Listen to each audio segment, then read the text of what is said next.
All right, Cowboy Nation, welcome back to the Gridiron Sports Podcast. I am your host, Majestic Sounds. If you're new to this particular channel, go ahead and hit that subscribe button. Give us the thumbs up, and then sharing is caring. So make sure you share this content, you guys. All right, so let's jump right into this. We got a whole lot.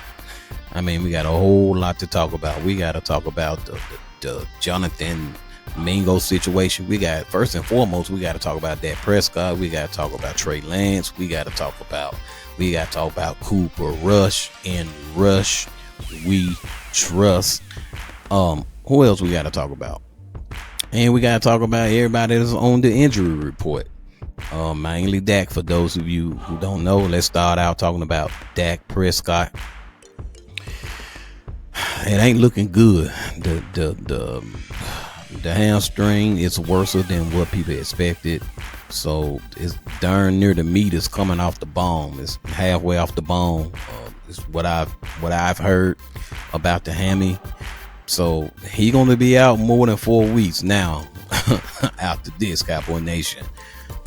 So I wonder what people going to say now when Dallas lose. Everybody been talking about how much money he getting and he ain't showing up. Listen, you guys, if you know anything about football, you got to protect your quarterback, and you also got to be able to run the ball. That Prescott is a play action quarterback. He works better when he has a running game, and he can play action off of that. So Dak is also a great passer on the move or on the run. That's just Dak's game. And Mike McCarthy got this 1990 style offense. I'm just being honest. It's outdated. It's expired. And I was watching my guy Law Nation, I believe, and he was playing another interview from, I guess it was 103.5 The Fan. That's what it sounded like he was playing the interview from. And a guy jumped on there. They was accepting calls at the time. And a guy jumped on there, and he basically said the same thing I've been saying about Mike McCarthy. Offense just looked very pedestrian, boring, stale, anemic. It goes on and on and on because of the play calling, the sequential and formational part of the play calling as well. So not just the selective part, you guys, also the sequential part and the formational part of the play calling. Ain't no way it's going to be third down and I'm in the shotgun on 3rd and 1. It's 3rd and short, my guy. Why are you in the shotgun? So it all boils down to that. So it's a lot that goes into to have a successful offense. So you can't put everything on Dak Prescott. Now that he's officially out, he's hurt with the hamstring, and some of it is coming off the bone. The meat of it, or the tendon, is coming off the bone. So he's going to be out for a while, and I just wonder, all you guys is talking about how much money he makes, and who you going to blame it on now? Who you going to blame it on now? So honestly, it never been Dak alone. Sure, he's thrown some interceptions, but now he's out for a while, so hey, it is what it is. Now let's talk about Cooper Rush and Rush We Trust, ladies and gentlemen. So I'm hearing that he will be the starting quarterback since Dak is out. And also they're going to sprinkle in some plays for our guy Trigger Trey, aka Trey Lance. Now it's just amazing to me. Now you want to open up the playbook now. So one can argue that you was relying on Dak to do everything. Dak is not prime time Aaron Rodgers. And Rodgers ain't prime time Aaron Rodgers right now. And that's what I humbly believe was going on with Mike McCarthy. This ancient, outdated offensive format and style that he wants to play, man, not in this modern day NFL. It's not going to work. You can't put all that pressure on Dak. Dak is not that type of quarterback. Cooper Rush is most certainly not that type of quarterback. And then you have Trey Lance, who's most certainly not Aaron Rodgers in his prime. So now they're going to put some plays together for Trey Lance. to come in and see what he can do. Probably some RPO type stuff, you guys. Probably in the red zone, some stuff like that. So that's the update on the quarterback situation. So we're gonna have a two-headed monster, so to speak, for Week 10 going against the Philadelphia Eagles. Now I'm going to talk about the Eagles later on another episode. I don't want to try to cram everything on this particular episode, you guys. Now let's talk about these injuries. I got my phone out, one of my phones over here, and I'm gonna run off these guys because we going into Week 10 and we got plenty of guys that's out. Some participated in practice, and some didn't participate in practice, and some was limited to a lighter practice, or should I say a limited participation in practice. So I'm gonna run off this week 10 list for you guys. DaRon Bland is still on the injury list. I know we've been waiting on him. I most certainly have. Mr. Pick Six, we can use not only some turnovers, we can use some touchdowns. We need some pick sixes. So DaRon Bland is still out. He didn't participate in practice at all. We got the rookie Carson with the shoulder situation, but he did participate in practice. Trayvon Diggs got the calf situation, limited participation in practice. We have Tyler Guyton, neck and shoulder injury, limited participation in practice. We got Levin Joseph, the defensive tackle, something going on with his back, but he did participate in practice, a full participation. And then of course Eric Kendricks, shoulder, something going on with his shoulder. He didn't participate in practice at all. We already know about CeeDee Lamb shoulder. He was limited in participation today. And then Zach Martin shoulder, he didn't participate at all. And then I got Michael Parsons with a high ankle sprain. He had limited participation in practice, and he may be ready for Week 10. Now, everybody I just named look like Trayvon Diggs, the rookie Carsons, and Michael Parsons. Them are the guys that might be ready in Week 10. I'm crossing my fingers on Trayvon, not on Trayvon, but on DaRon Bland, because we need that guy out there. We need our starters out there. Point blank. It ain't no sugarcoating, it ain't no getting around it. We need our starters out there. So hopefully DaRon Bland will be in the midst on the guys that's coming off the IR list for Week 10. Then of course I talked about that Prescott hamstring, and then we got Wanye Thomas, the safety, with a concussion. He didn't practice at all. And then we got Nick Vigil, I think I'm saying his name right, Vigil, Vigil. Somebody can say that name for me if you choose to. So that is the injury list, ladies and gentlemen, boys and girls. So Cowboy Nation, let's talk about Johnathan Mingo. We gave up a 4th rounder for second year receiver. What in the world is Jerry and Will McClay thinking? A second year player, Johnathan Mingo, who doesn't have a thorough resume in the National Football League as of yet. Yes, he has upsides, and I'm gonna run some film on him here for you guys as I talk to you guys. Yes, he has some upsides, but you wasted a 4th round draft pick, in my humble opinion. Cowboy Nation, most of y'all are irate and upset about this, and I don't blame you. Maybe Will McClay and Jerry Jones see something we don't see. But when you cut on the film, he looks decent. He don't look great. He ain't a D-Hop. He ain't Amari Cooper. And he ain't Devontae Adams. That's for sure. And we gave up a 4th rounder for another young person.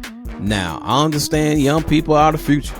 I get it. You want a young team, but we got enough young guys on our team, in my humble opinion. We need some veteran leadership in the wide receiver room. We need a guy who can get us first downs, a guy who can catch the ball and create separation on second and third down so we can keep the chains moving. Hello, somebody. It's ridiculous. We don't need another young wide receiver. We need a middle-aged wide receiver who's been around at least 5 years. At least 5 years. 5 to 6 years. And it's just his second year in the league. And I'm gonna pull up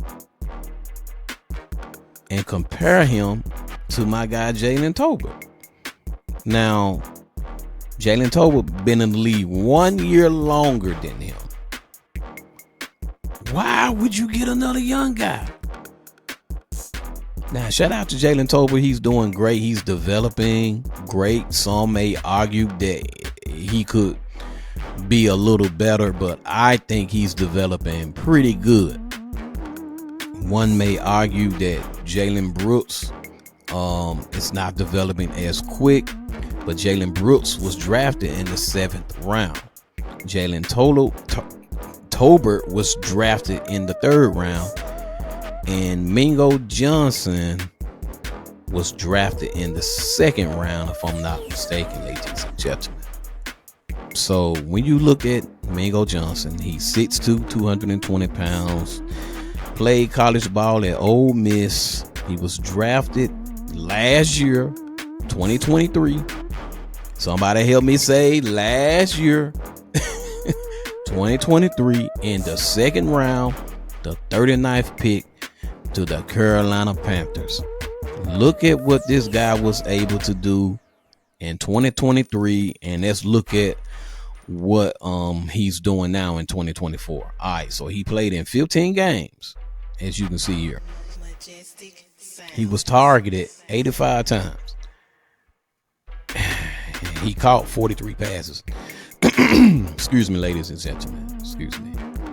Let's look at that. Look. 85 targets. And you caught 43. That's right around 45 to 50%. This is who you want to bring in. A guy who barely caught 50% of his passes for 418 yards. He averaged 9.7 yards per catch. No touchdowns. No receiving touchdowns. His longest reception was 40 yards. And he was able to get 15 first downs. And he fumbled the ball one time in 2023. That's his rookie season. This is what you want. Look at the receptions. Look at the receptions and the targets. Look at it. 85 targets and only 43 receptions. That's what you want to bring in? Now let's look at this year. Only 9 games because we're going into week 10. 12 receptions off of 26 targets. Give or take, that's close to half. That's close to 50%. Only 121 yards. But before I even go any further, why are you only being targeted 26 times? Can you create separation? Is that the problem? Who's the go-to receiver? Who's the number 1 receiver for the Carolina Panthers? Is it you, or are you number 2, or are you number 3? Looking by these numbers, you can be the 2nd or 3rd option in Carolina. So when you get over here, which you are, whether we like it or not, you a Dallas Cowboy. And so far, you only had 26 targets. man, the spotlight gonna be on you, and you're gonna have to catch this ball. No matter if it's Dak, no matter if it's Cooper Rush or Trey Lance, you got to create separation and get open. So this is who Jerry Jones and Will McClay decided to get.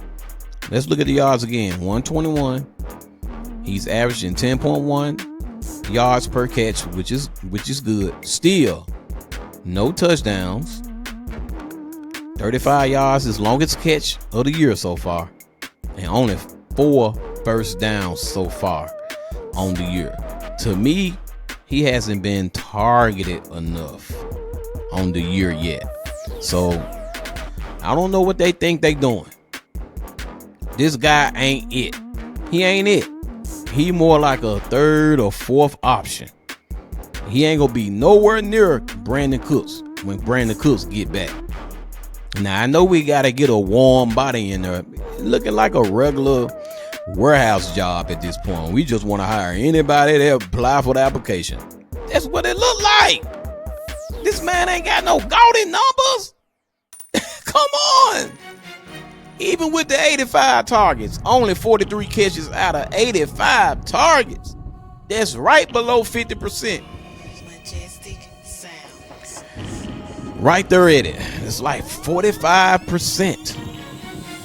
That is not outstanding. Out of 85 targets, man, you got to catch at least 60 of the 85, in my humble opinion. You drop over 20 balls, man. Now, I get it. The quarterback sometimes need to just get rid of the ball and they throw it towards you. And if you're doing an out route or you're out in the flat, something of that nature. But for the most part, man, I don't like that. That's too much. That's 40 drop passes, my friend. That's about 40 drop passes. Now let's look at my guy, Jalen Tolbert.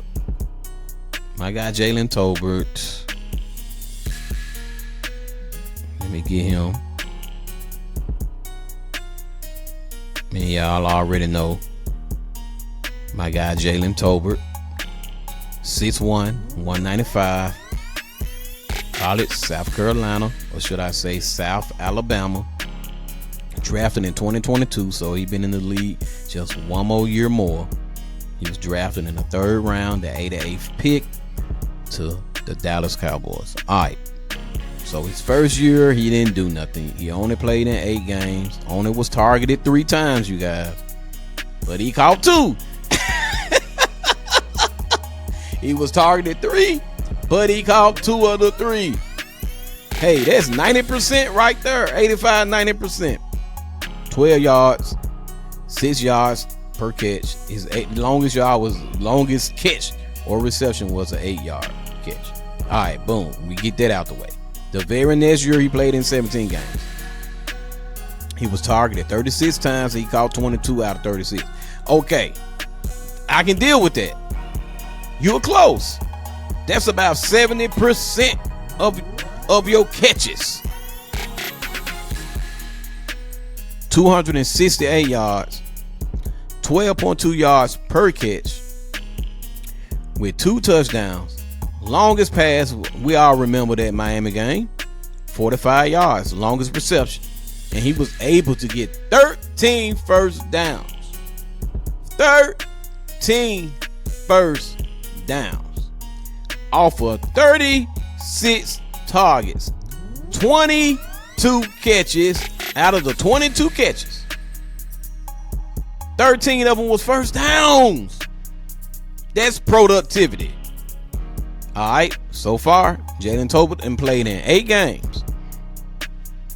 He's been targeted 43 times. Look at this. He caught 30 of them. That's only 13 drop passes out of 43 targets. Okay? That's what I'm talking about. That's about 80%, 75 to 80%. When you target this guy, he's going to come down with it. 353 yards, 11.8 yards per reception. Already 3 touchdowns, And look at this. His longest reception of the year so far is 48. With even more, 17 first downs. Off of 30 receptions, 17 first downs. That's the productivity level of Jalen Tolbert. So Jalen Tolbert is actually doing a good job, ladies and gentlemen. So Cowboy Nation, Jalen Tolbert, in my humble opinion, is the better receiver when you compare Johnathan Mingo to Jalen. So that's just how I feel about it when I look at what Jalen has already brought to the table compared to what Johnathan has brought to the table. The numbers don't lie, ladies and gentlemen, and the film don't lie neither. So you're looking at a situation where Dallas is always looking at the future. In my humble opinion, the front office cannot be looking at right now. I don't see a Johnathan Mingo making a massive impact right now. Now, he is a big body receiver, your prototype wide receiver, standing at 6'2", which I previously stated, 220 pounds, a physical wide receiver. Now, if he can continue to create separation at the top of his routes, he'll be fine. But honestly, as of right now, I can't see a Johnathan Mingo coming in and making a big difference for the rest of the year. So I don't know if Jerry just wanted to make a move to appease Cowboy Nation, to appease the fan base, but not giving up a 4th round pick, and all we getting back is Johnathan Mingo in a 7th round pick. That's all we got to show for it as of now. And we'll just have to sit back and see what a Johnathan Mingo can bring to the table for Dallas. We just got to looking at his targets in year 23 and this year. And so far this year, it don't look too good. He don't have that many targets. If I'm just going off of what I just told you guys, somewhere along 26 targets, something like that. And to me, that sounds like you the third option. And right now, Jalen Tolbert is our second option due to Brandon Cooks being out. So I just see more productivity out of Jalen Tolbert right now as I compare the two numbers and as I watch the film. So, I mean, not to say the guy's bad, Cowboy Nation. I'm not saying Johnathan Mingo is bad. I am saying that I do not see him making an impact this year. I only see him being a third option. And that ain't what we really need right now. So, all right, Cowboy Nation, that's my time. I truly, truly, truly thank you all for your time. Remember, make sure you guys subscribe to this particular channel. I do have some other things in the works, and one day I will elaborate on it. But I do want you guys to support as much as you possibly can. Put the thumbs up on it. Please share this with your friends, share it with your family members, share it with your coworkers, share it with your significant other, share it with a stranger, and then share it with your enemy. And maybe y'all will become the best of friends after talking about the Dallas Cowboys. DC for life.